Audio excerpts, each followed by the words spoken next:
So I've been pretty firm on the opinion that certain classics like Jaws, The Exorcist, The Godfather, Psycho should not be remade or even rebooted.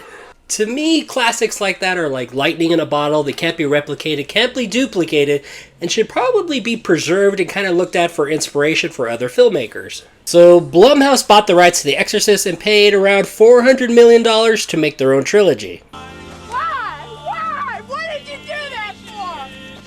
Blumhouse hired director David Gordon Green, who recently just wrapped up the Halloween trilogy. So I just told myself, go into the movie with an open mind. Well, then I saw the trailer. You suck. Just go into the movie with an open mind and let the movie speak for itself. I'm Mike the Movie Misfit, and here is my review for The Exorcist Believer.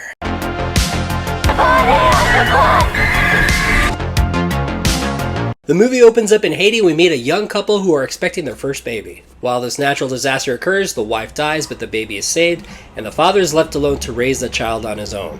Fast forward 13 years later, the father and his daughter. The father is being played by Leslie Odom Jr. Him and his daughter have a very good, strong bond, and it's just been the two of them for the last 13 years.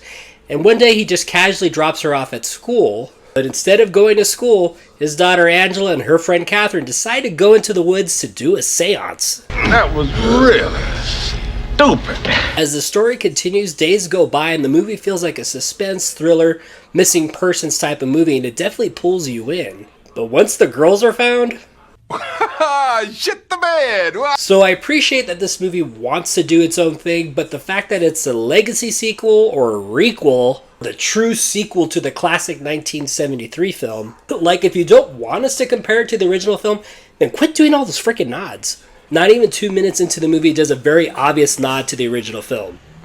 And for me, that's a clear invitation to the dance to compare to the original film. So like I said, not only when the girls are found, everything starts going downhill, that also includes the acting. My mother was Korean, and my father was Black American. Even though the trailer tells you, hey, there are 2 girls possessed in this movie, the film only focuses on one. Ellen Burstyn is back, and if it looks like she doesn't want to be there, well, it's because she doesn't want to be there. She had said in interviews that she had no reasons or wanting to come back to the franchise. Now, don't get me wrong, the Chris McNeil character coming back is kind of cool, but for her to get the Laurie Strode treatment doesn't really work for this. And what you see of her in the trailer is like 99% of her part in the entire movie. And it's just handled so cheesy. When Chris McNeil comes back and confronts the demon again, it almost feels like they were trying to make it like an interrogation scene from a cop movie. Like, was this the high tension scene they were trying to build up kind of like this? I knew you'd slip up eventually, Pazuzu. Long time no see. Do you remember how creepy and like criminally insane the demon was from the 1973 film? Well, you would think since the demon's possessing 2 girls, that means double trouble, right? Well, the tone is more like this. Who are you calling a cootie queen, you lint liquor? Pickle you, kumquat! As batshit stupid The Exorcist 2 was, at least it has this one creepy shot.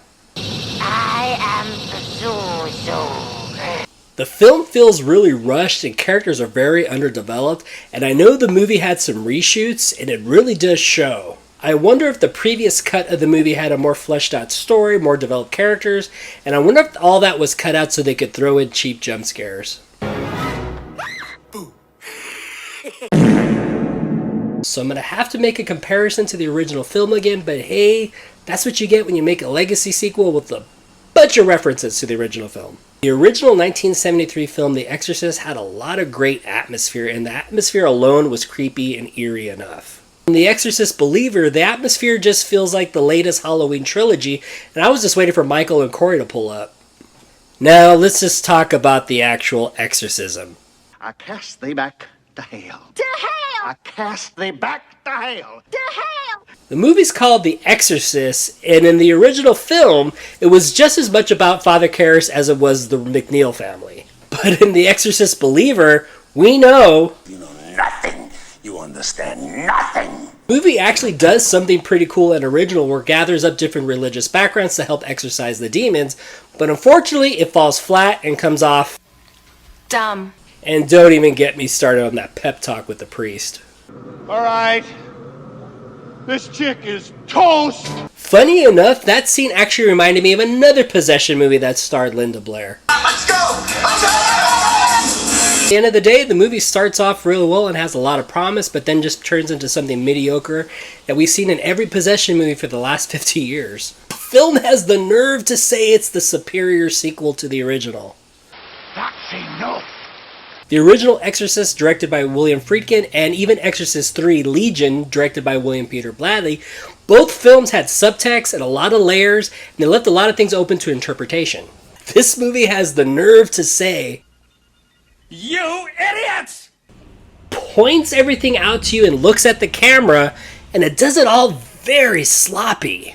Listen, the beginning of the movie is good, the makeup effects are good, but the movie is just unnecessary. My rating for The Exorcist Believer, F this movie, read the book.